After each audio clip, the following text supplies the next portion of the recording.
I promised to Mark to try to speak English. I'm not sure that you will not ask me to speak French, but I shall try.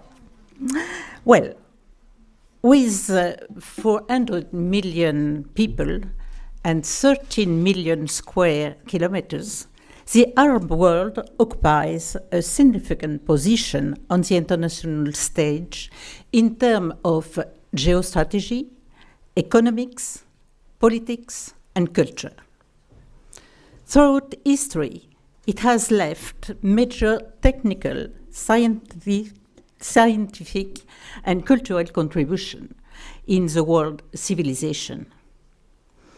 Above all, today, the Arab world represents more than 2,005 billion of dollars of GDP.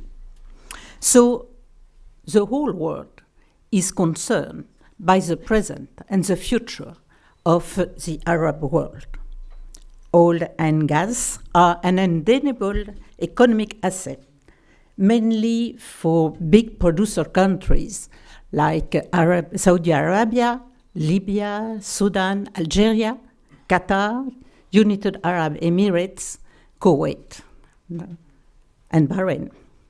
However, with the rise of global production and the fear of oversupply in 2019, but also with a risk of shortage in a few decades, this asset also entails challenges for the next years to come. There is a great potential of diversification here, particularly regarding digital transformation. It involves both states and companies, as proven by the example of emerging startups. Many states, such as the United Arab Emirates and its main city Dubai and Abu Dhabi, where I was 2 weeks ago, are now aware of the opportunity. Political incentives, like those implemented in Tunisia or Morocco, reflect this awareness and pave the way for new investments, where European Union is also concerned and participate to that kind of investments. But I think that today, Arab world can be a chance, but also a risk for them and for us too. Because the United Arab world is not a unique country, a unique group of states. In reality, they are very diverse. The unity of the Arab world, namely linguistic, must not overshadow its disparities. First, for example, diversity is reflected in the multiple geographic regions: Maghreb, Mashrek, the Nilotic region, or the Arabic Peninsula, for example. Second, challenges are plentiful and of different kinds. In front of producer countries, many Arab states struggle with economic difficulties, aggravated by their demography and the youthfulness of their population. Third, many conflicts happen also in the Arab world or affect it indirectly. That is a kind of thing, it's sometimes difficult to know. Why now it seems to have more conflicts than ever? I think a reason that is never told is that during the Cold War, United States and Soviet Union are fought by proxy in some cases and have frozen small conflicts in other cases. Each of one was a gendarme of its own. Now, new conflicts appear since the beginning of the 21st century, caused by political crises or religious tensions that affect many countries in the Arab world without any intervention from United States or the Soviet Union. But also law or non-democratic political regimes have triggered popular rising that have led to civil war, for example, in Libya, and we see that today too, Egypt in the past, Syria, for example. The contestation has sometimes been reinforced by ethnic rivalry, like in Libya or Sudan. Since 2001, asymmetrical war also have experienced an unprecedented development. Terrorist attacks have affected many countries in the Arab world and in Europe too. Terrorist organizations have established in multiple areas worldwide, from Afghanistan and Pakistan to the Horn of Africa and the rest of the Saharan and Sub-Saharan region. Organized criminal networks associated to drug and arms trafficking have made connections with the terrorist movements operating in the same territories. All kinds of traffickers and organized criminal network need low security context in order to develop. So they encourage and support all those who can contest the authority of states. Separatist movements, lords of war, they generate also corruption, which contribute to the weakening of states. Al-Qaeda, ACME, other Al-Qaeda-related movements, and now ISIS, have instrumentalized Islam to carry out terrorist attacks. They now dream of a world war that would oppose the Occidental world, or the people in the Arab world who have a kind of Occidental culture to the Muslim world. This risk will mark the 21st century. As terrorism describes an arc from Afghanistan to Mauritania, including the Horn of Africa, we can consider today it has a world-crossing arc of violence which affect Europe as much as the Arab world. Another problem. For several decades, the nuclear bomb was reserved for a few great powers that did not actually have the will to use it. Nowadays, new states want to acquire it. Hence, there is a double problem. First, the non-respect of international commitment, and second, a potential escalation if neighbor countries were to acquire the nuclear bomb as well by fear or by desire to maintain their political weight. If Iran has the nuclear bomb, I'm sure that Saudi Arabia will have it. And if Saudi Arabia will have it, Qatar will try to have it. That is the real problem of the nuclear military use. Through a snowball effect, more and more countries, assuming they have sufficient financial means, could acquire it. They could also hire engineers, technicians, and experts to implement it. Because to have a nuclear bomb is not sufficient. You have, for example, for Pakistan or for North Korea, the possibility to acquire it. But if you have not the engineer or technician to use it, you cannot use it. So that's why it's important. But you can also, if you have money, try to have them. So that is the real problem. There lies a new risk. States without any democratic control, rejecting international non-proliferation agreements, could now be able to use this technology and sell it to other states or even to terrorist groups.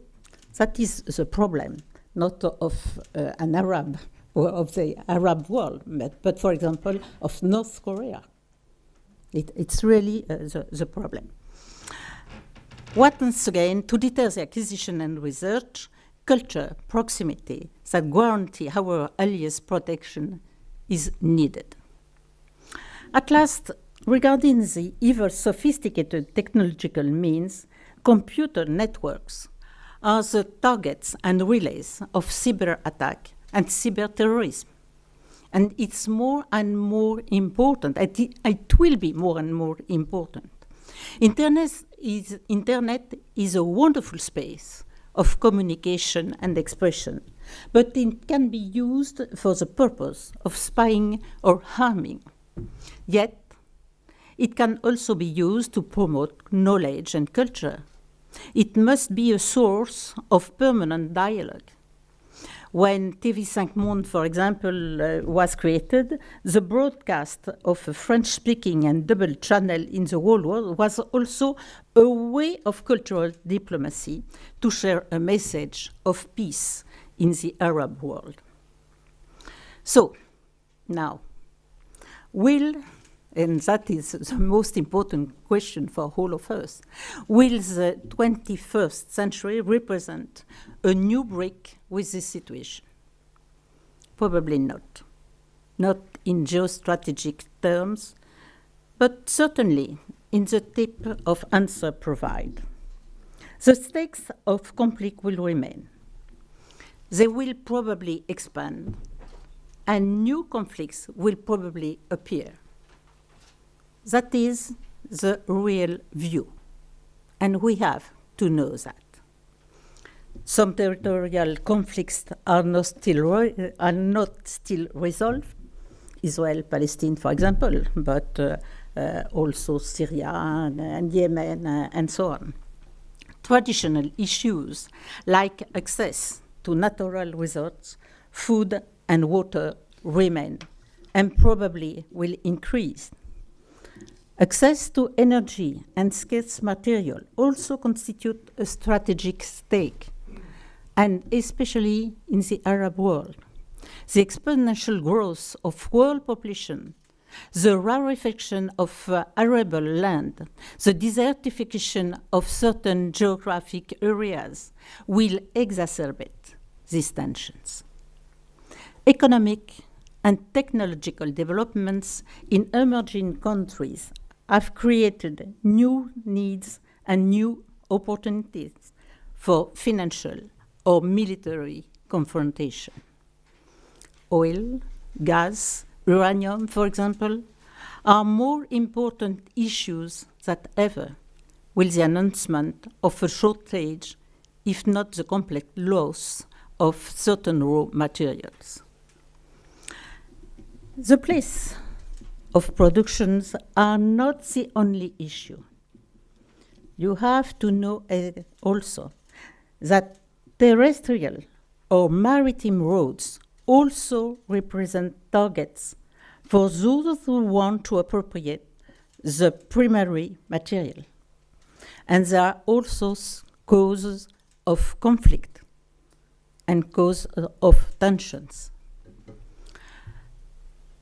Another problem is immigration. You will have, because of the climate, because of the need to find food or potable water, you will have movement of population. And that is also a problem. Immigration towards countries with higher economic and social development will continue to increase. I'm sure that today in Europe, we saw nothing of the problem.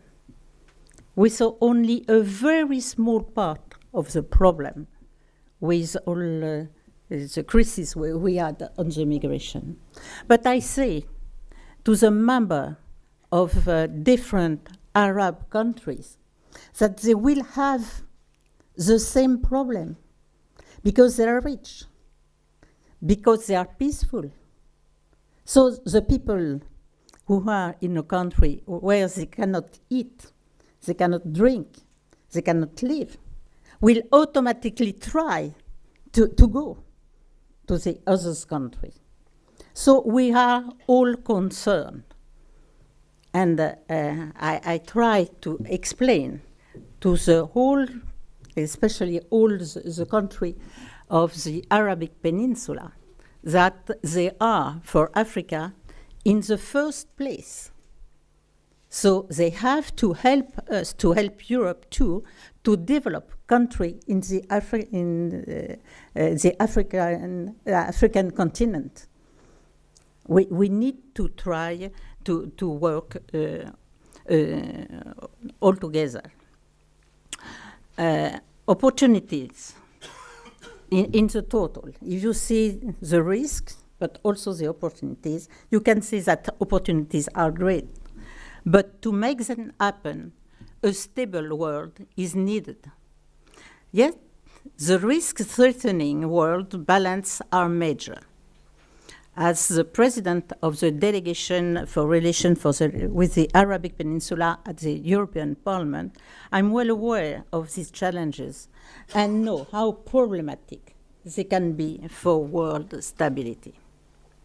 In front of this threat, countries who want to work for peace and security on our planet must adopt a global, coordinated approach with shared responsibilities. As globalization strengthens our interdependence, it requires a better understanding of each other and a better understanding of our different culture. In the 21st century, intercultural relations must play a role in risk and conflict preventions. That is why relations between the Arab world and the European Union should continue and reinforce. We are stronger when we share common values and knowledge. And we have many values in common, even if we have also some disparities. And we need to respect each other. That is very important. All of us will win if we are able to exchange our point of view and our best practices. Our values are different, but we can go ahead each with the help of each other if we can understand why the other is different of us and what he can also give to the peace and give to the progress. For example, Europe is very concerned by human rights and by also individual freedom, more than in the Arab world. But if you say what happened in the Arab world, you see that it is more concerned by family, by youth, and by aged persons. When the parents disappear in the Arab world, a young boy or girl don't stay alone. The family is here. In Europe, you have not that kind. We have institutions, but it's not like the family. So probably we have also to learn for a best life in common. That is also an example. You can try others like that. I think that the academic and cultural exchanges, installation of museum, we were speaking about that before coming here, international economic, strategic and military cooperation, assistance for the improvement of law and judicial system of Arab country, all that are all other way to develop our cultural proximity and our intercultural understanding. We need confidence. You can have confidence if you don't know who is the other. And I think it's very important. So we must initiate a renewed diplomatic action. Really, I think we must initiate a renewed diplomacy. Because today we are working with old concept. And we have to do differently today. In recent years, the United Nations has failed to demonstrate its ability to prevent, address, and solve the most dangerous conflict. That's a fact. The international action must be reshaped. It must take the causes of conflict into account and bring answers to them whenever possible. The main development, wealth, education, health imbalances must be dealt with at regional or international level. Thanks to their bond of trust, the European Union and the Arab world can together initiate their new conception of international diplomatic action for the 21st century. That's what I think. I hope to think so. Thank you.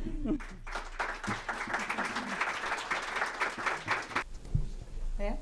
I said 2 weeks ago I was in Abu Dhabi, and I met and I have a dinner, private dinner, with the president of the National Assembly, the Shura.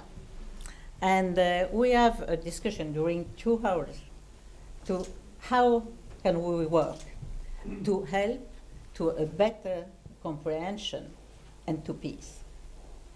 And I think it's very important, and I think that women can act with that kind of contacts.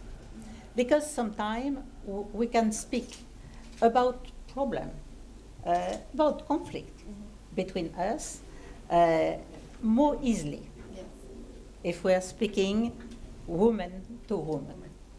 I'm not a feminist, for so many,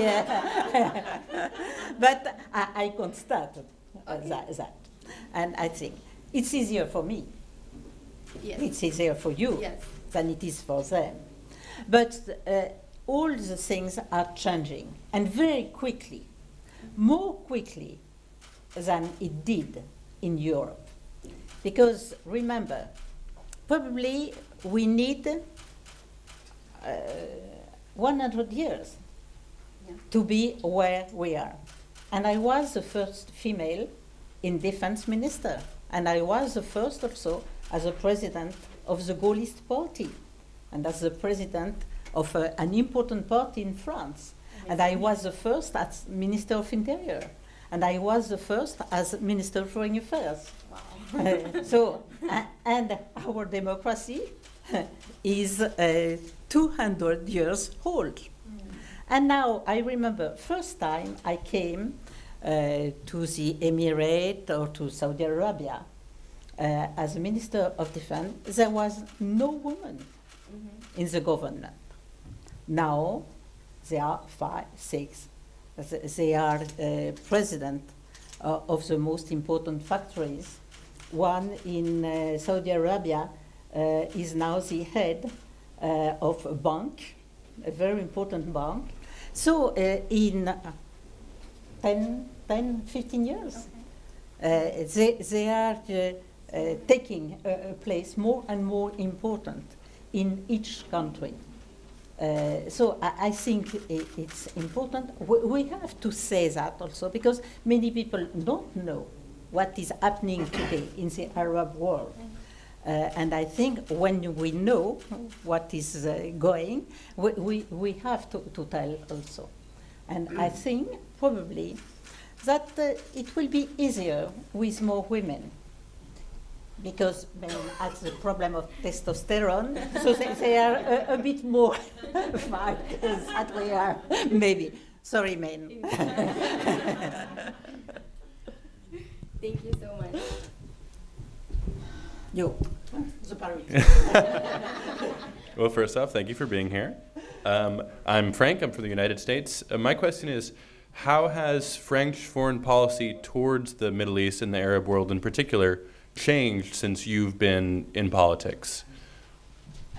Sorry, I don't understand exactly. I understand what is the position of France, what was the position of France, but after? Has the position of France changed? Have you noticed a change in how France views the Arab world since you've been in politics? Well, I think in Europe, very few countries has a real experience of more than contact, but life with the Arab world. You have probably Great Britain, Italian,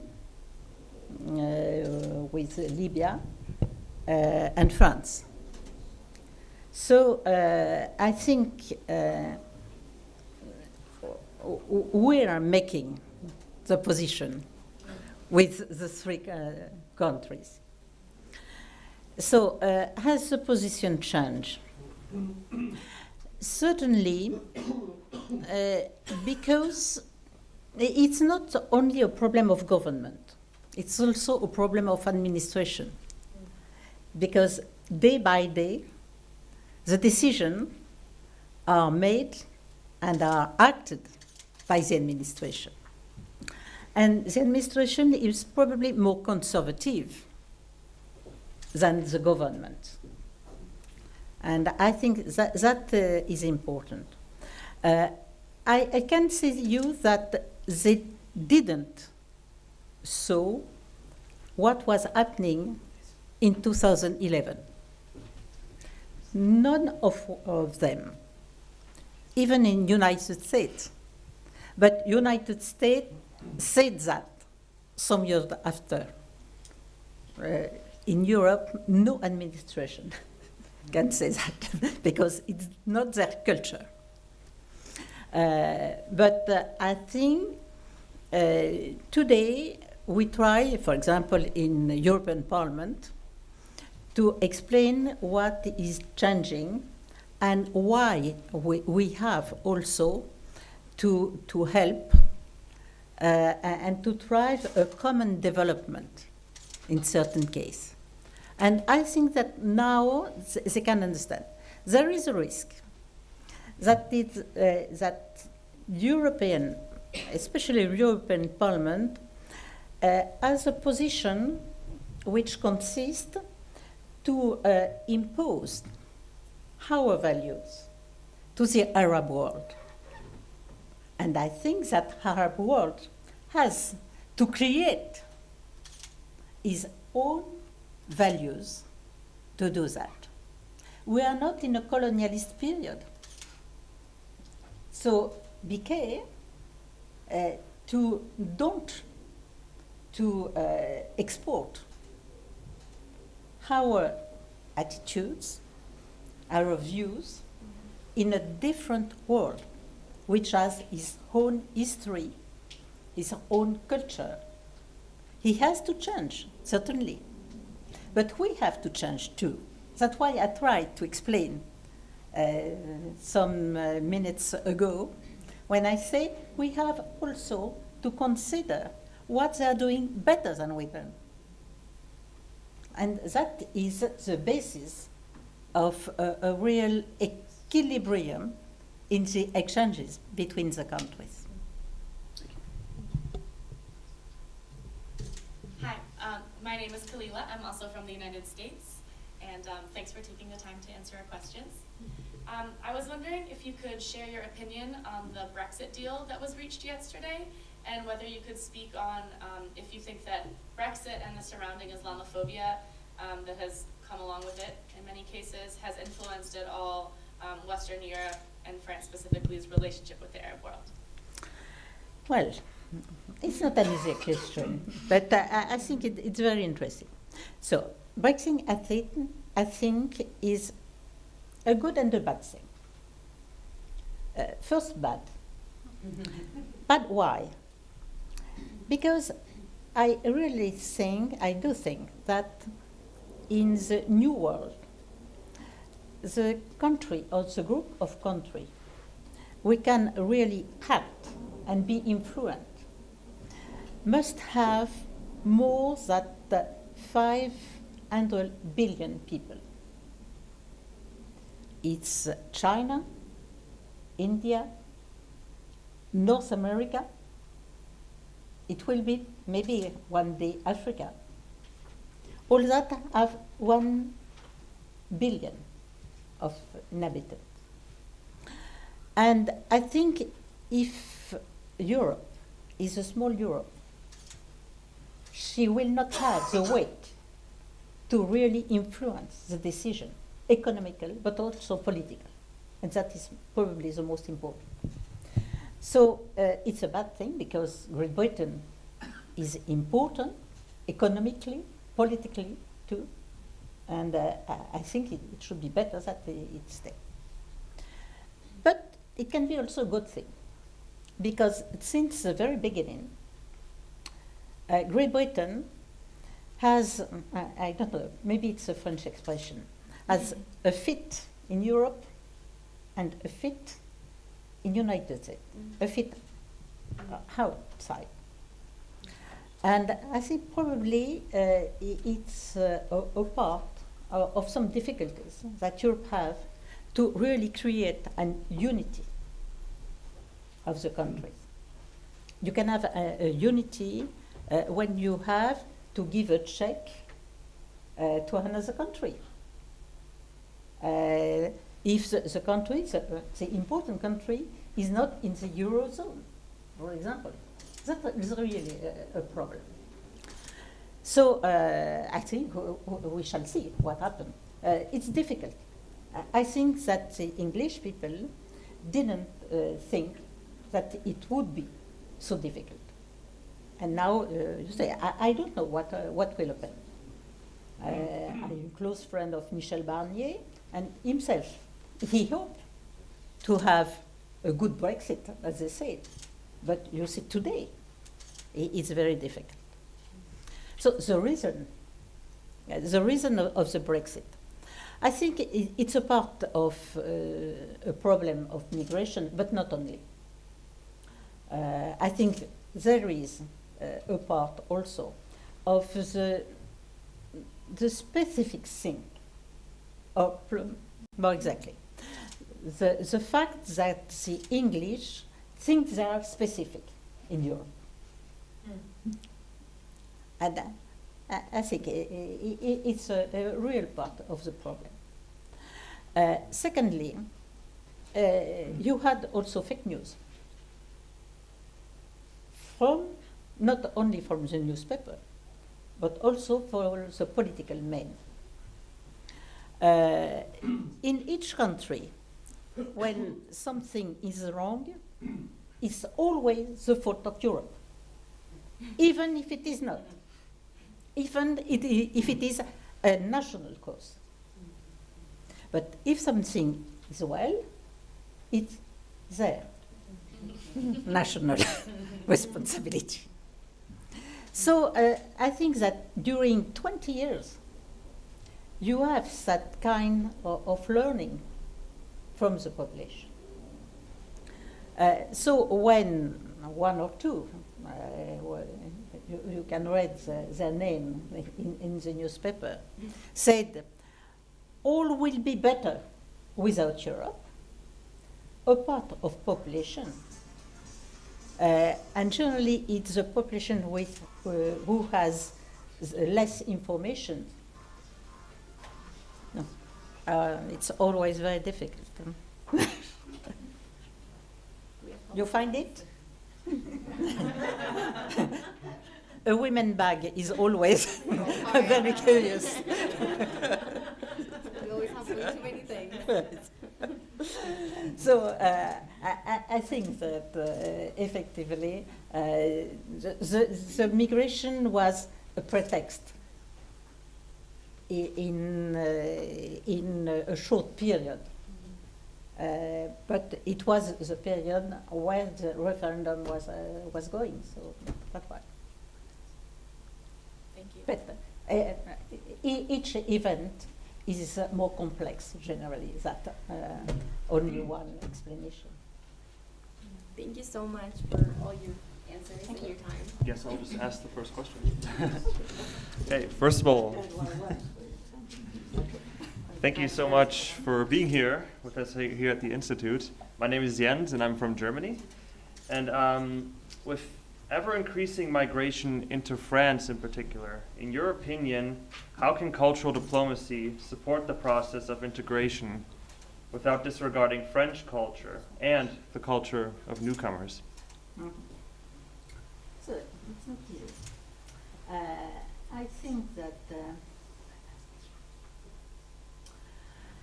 first of all, you have to distinguish between two kinds of migrants.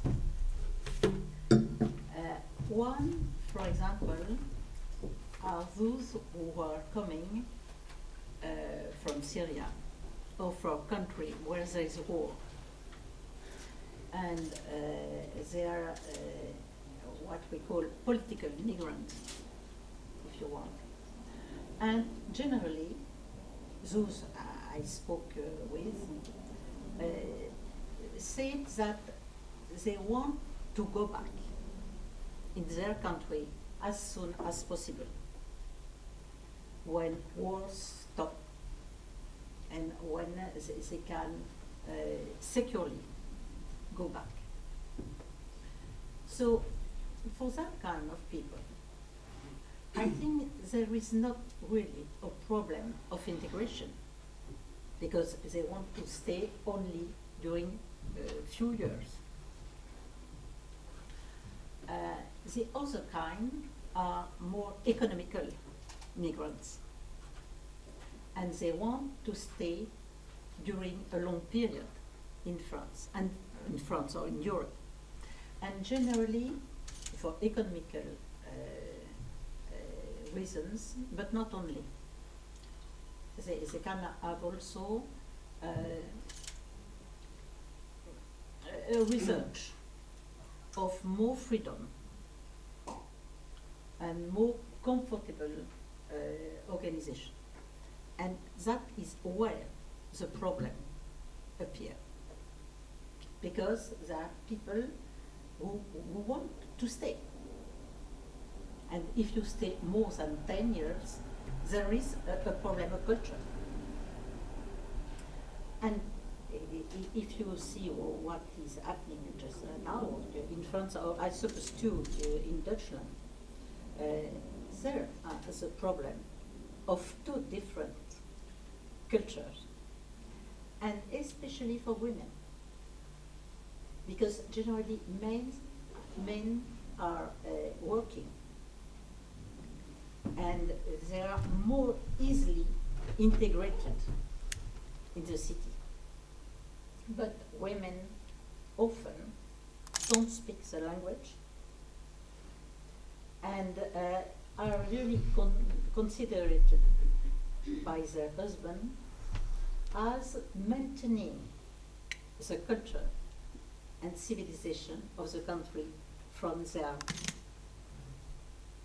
So there is really the problem.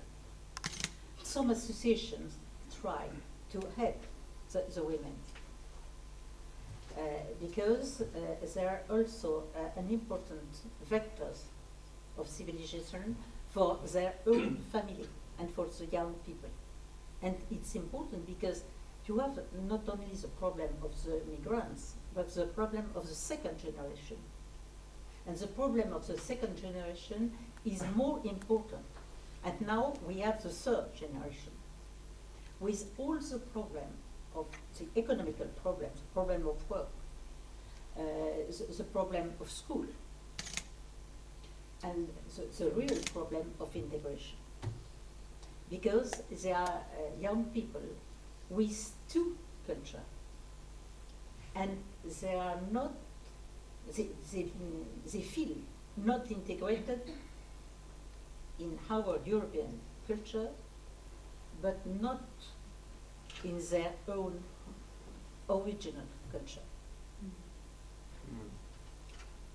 For example, I remember when I came to Morocco, to Tunisia, or to Algeria, when I'm going to the villages, and I spoke with some people, local people, they say, oh, but the boy or girl, especially boy, from here who are living in France, who born in France, are not of our culture.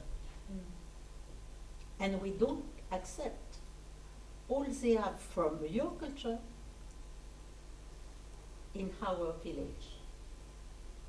And we don't want that they have common holidays with our own boys. Because we accept that you have your own culture, your own traditions, but we don't accept it for us in our small village of Algeria, Tunisia, Morocco.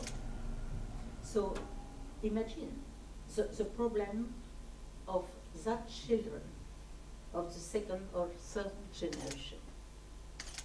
And those who create some problems of integration, and probably a part of those who are hearing to the terrorist invitation are that kind. Even if they have diploma, because look what happened in Great Britain when you had some terrorist attack. The authors were not really new migrants. They are not poor. They were not poor. They are they seem perfectly integrated, because one was medicine, if I remember. Another one was an engineer. So they look like integrated persons, but really they are not, because they don't consider they are really of our civilization, but they are neither of their own original civilization. Not civilization, but culture. And that is a problem, I think. Yeah, thank you. Okay. I'm not sure I answered. No, yes, right, no, but, you gave us some great really insights. It's very Yes. complicated. Yeah, definitely. Okay. So, hi, I'm Consuelo. I'm from Chile. It's an Bueno, honor. podemos hablar español, ¿no? Por favor, no hay mejor. problema, sí. So, then my question would go regarding to our former socialist president, Michelle Bachelet. Yeah. You might know her. Yes, I know her. I met her as a Minister of Defense first, Exactly. because we were all together in the same time. The same Minister time of in Defense. 2002, Yes. exactly. No, I was, I think, before her, Yeah. but we worked all together. And Together. then I go to Chile when she was elected as president. Both 2 times. 2 times. So my question is, because she was now elected as the High Commissioner Yeah. of Human Rights by Yeah. the United Nations, but she got critics because when she was in power, never really condemned the violations of human rights in Venezuela or in Cuba or in Nicaragua. So do you think that will have repercussions for her to achieve or effectively protect human rights in her new role now? Well, I think so for two reasons. First of all, I think that the mandate, the mission, creates the people. And probably she will easily be a defender of human rights because it's now its responsibility. And I think that Michèle is a woman who really accept and try to apply the responsibility when she has. Secondly, I don't know exactly what happened when she was in charge, but I think that probably in the whole South America, she had relations with the other chief of state, and maybe she considered that the most important was were the internal affairs than to have difficulties of relation with the other members. I suppose, I'm not sure because I don't know sufficiently for having really a judgment about that. Okay, But thank you very much. Hi, my name is Sander. I'm from Basque Country in Spain. So where? Bilbao. Bilbao. Yeah. Bilbao. So my question is yeah. My It's the question. Basque language, but I'm not sure we have the same.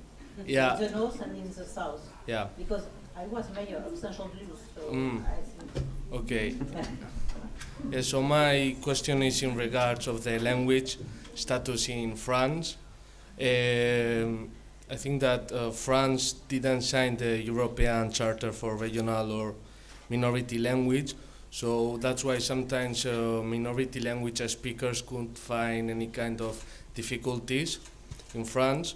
So in your opinion, do you think that the French state should sign the European Charter for regional languages, or how to promote or to make any kind of improvement in the situation of the minority language? So, as a former Minister of Education, I remember when I was in charge that I create Basque learning in public school. Before I was, the Basque language was only studying in private schools. So I ordered and I obtained that it was in public school. As a mayor of Saint-Jean-de-Luz, I helped public school for learning Basque, for teaching Basque language, and also I helped private school which were teaching Basque language. But I cannot accept that in a board you see written, I am Basque, I am not French. I don't, and I never will accept that. So that is for Basque language teaching. Now for the European chart, there is a major problem, the unique problem. And that's why I vote against the text. It's a disposition, and we try to obtain not to have to execute it. It is all the administrative documents must have a traduction in Basque language. It's impossible. I consider that we have too much administrative paper. For example, if you are an employer, for the people who work for you, you have to write the paper, not only in French, but also in Basque. When you are going for having a passport of an identity part, you would have to have the paper in Basque and in French.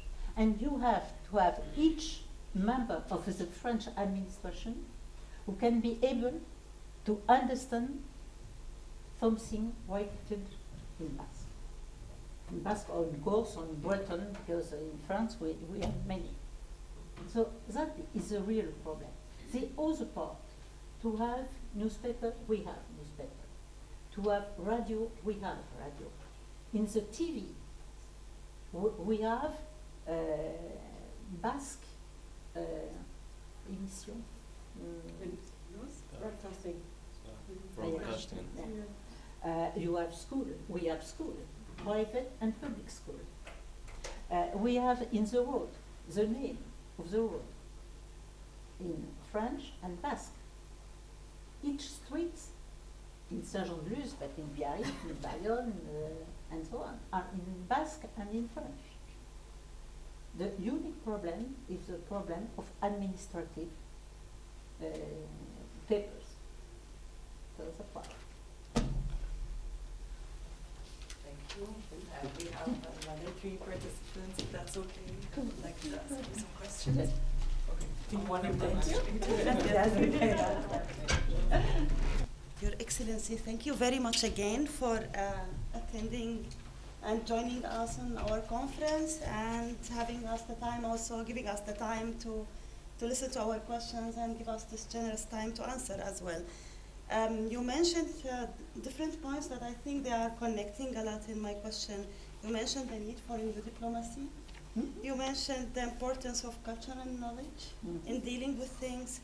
And you discussed with my colleague before about the second and third generation Muslim migrants in Europe. And actually, my question was about specifically them because, like in Syria and in Iraq, a lot of the fighters involved in this war were coming from they were originally Arab or Muslim, but they are second and third generation. And that was something very important to look at somehow. My question to you is about the preventive, in order not to have this again in Europe. Is there any plans in terms of migration on how to build up new forms and new technologies and new diplomacy in terms of how to use culture and knowledge, specifically because now we are also living in a different world from what we had lived before 30 years ago, where these people has first come. You know, now the internet, the cheap flights, the relation with their homeland is different, and they can meet their values or the radical values also, not necessarily their own values, easily through that, and they are not like completely belong to the new culture that they are living in. My question is how Europe can do this integration within that context, and more importantly, how can we, and by we I mean Arabs, whoever is living in the Arab world in terms of value on that level, values, culture, richness, tolerance, and the values that the Arab culture also represent over the many years, and how can we Arabs, the other Arabs, the Arabs that are here in Europe now, maybe for education, or as you said, also because of the Syrian war, that has a lot of Syrians who are with high education, that they developed in their own homeland completely different than the Arabs who developed in Europe because of lack maybe of integration or lack of, they had find themselves a little bit isolated. They were somehow not integrated within their new land, but also not integrated anymore within their own original land. How can we, the one who are not deformed, let's say, that they developed naturally with time in their own homeland, help also Europe in supporting the integration processes? That's my question. Well, I think first, probably we have to look to the future. I'm not against migration, but I think it's it is necessary, it will be will. It will, I think in the future it's important that people will choose to go in Europe, in a country, and not be obliged. So that's why I consider that European Union has probably many things to do, not alone, but also with, for example, the rich Arab country. We can help to develop and to help the country to develop their possibility for culture, for water, for energy, and so on. I think we need to have exchanges. We need that Dutch, Italian, French people go to other countries. And I encourage, especially the young people, to have an experience in another country. I think it's important for opening their mind to look what is the culture, how people are living out of their own countries. That is for the future. Secondly, I think that the exile law for people which countries are in war or are in very difficult position will remain. Because it's natural to have really an attitude very comprehensive for people who are in difficulties. Then the third problem is the problem of the stock, if I can say. The problem, which is not only a problem of religion, because people are coming from countries which are not Muslim countries. What I think as French, because I suppose that in the whole world, Europe, we have not the same attitude. I consider that in France, we have a very important,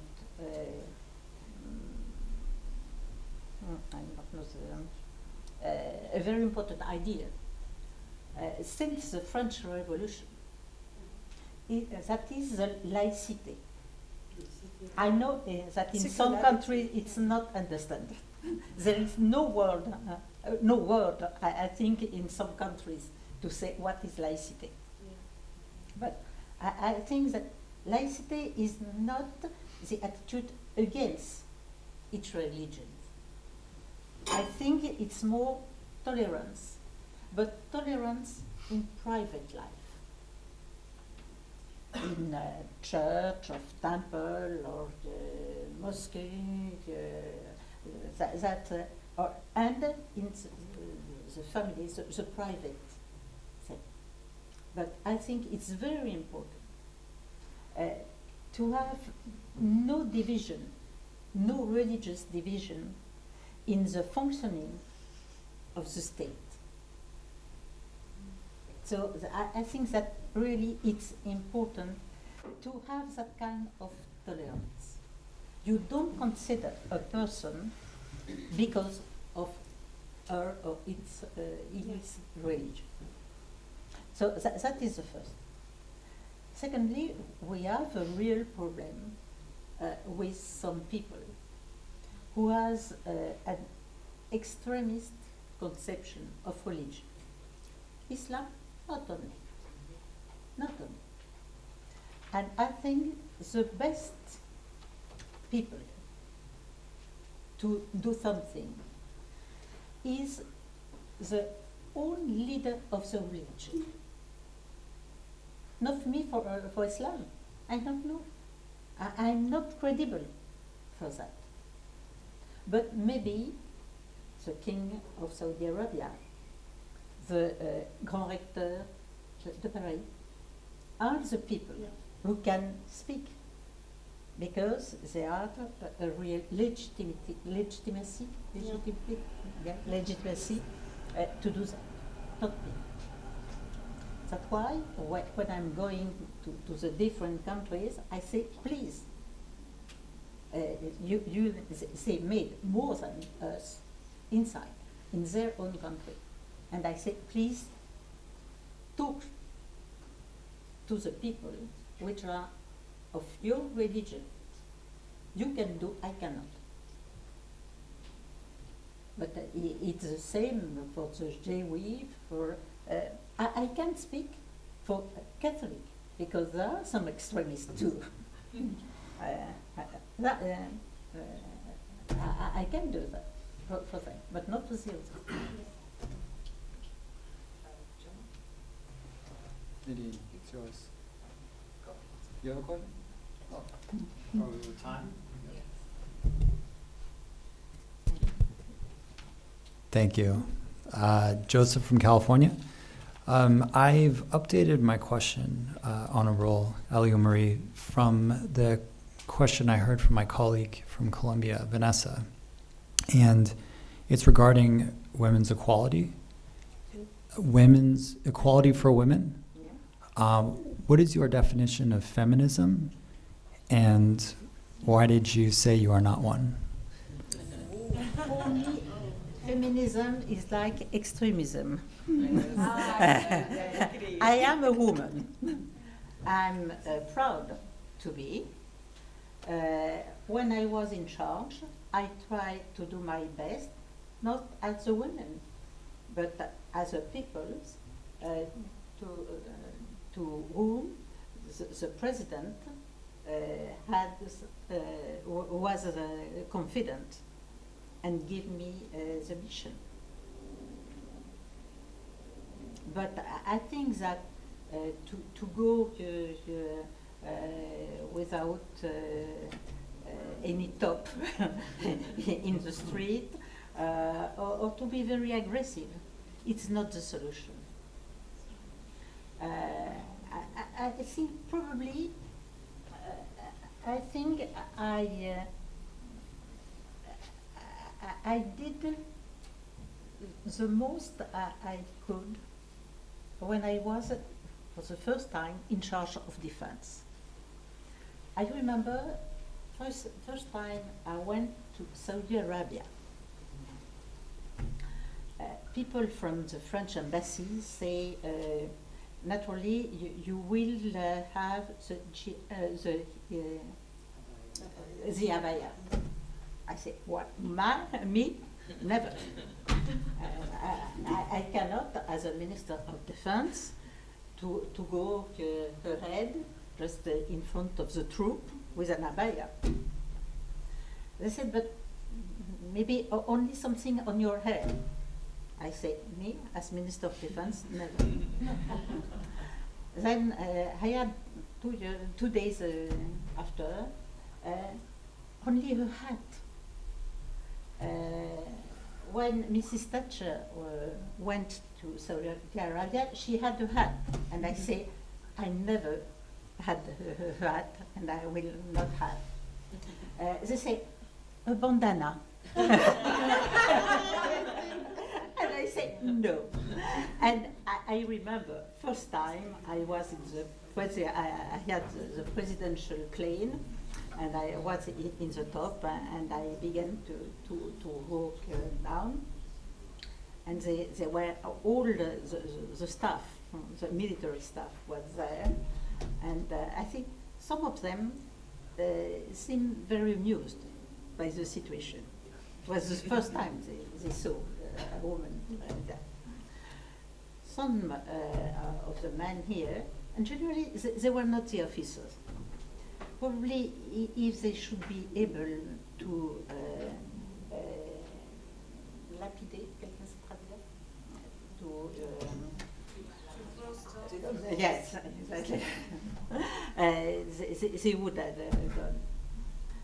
But sometime after, I had conversation with women from Saudi Arabia, from Qatar, from Kuwait, and they say, you cannot imagine what you did for women causes.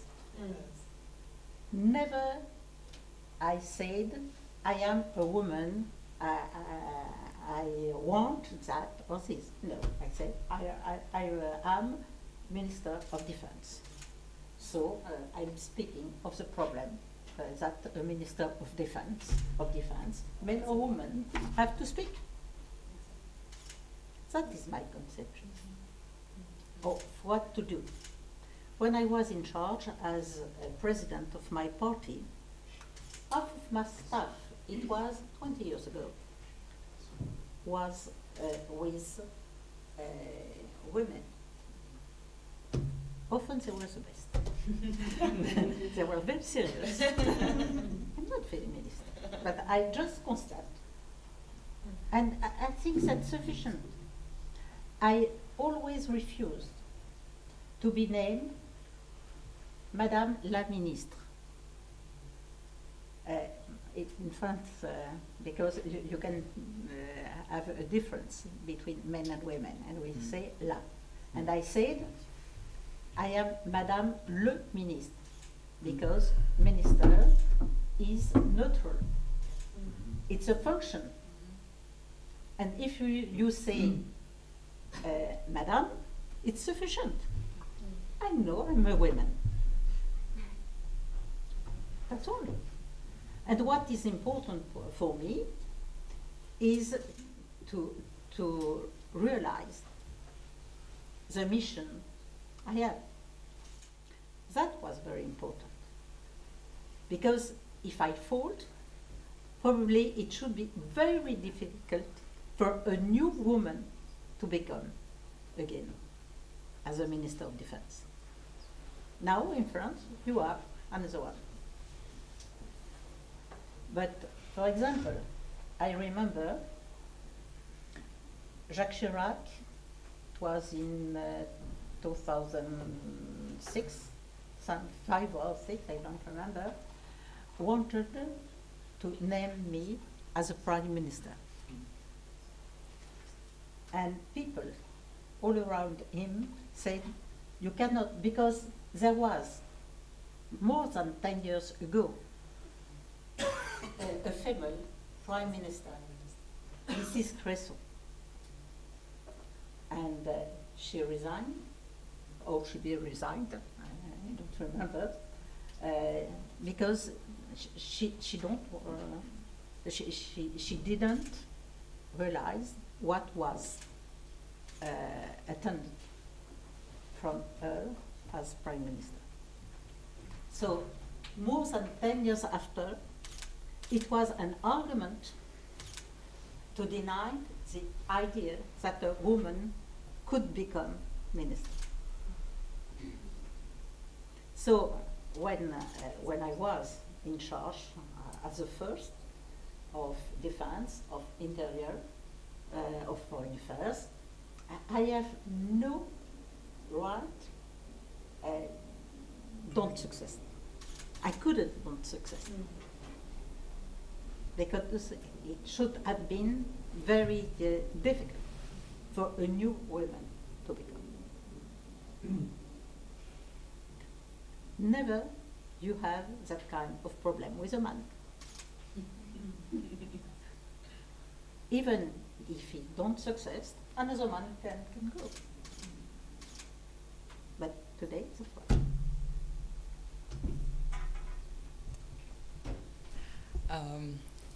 I think, Mary? Getting a little tight on time. Then. Wait, did you ask your question? No, One more. it's okay. I just want to thank you for being here with us. It's such an honor. And I wanted to ask you about your opinion. We live in an interconnected digital world these days, social media and digital media. And I wanted to know your opinion about the effects of digital media on politics and decision making. For politics. And decision making. I think that we discover the power of social media before we could be able to really be able to really contain it. There is the best in the social media. It could be very dangerous too. Yes. Because the fake news, because there is no time before an information and the diffusion.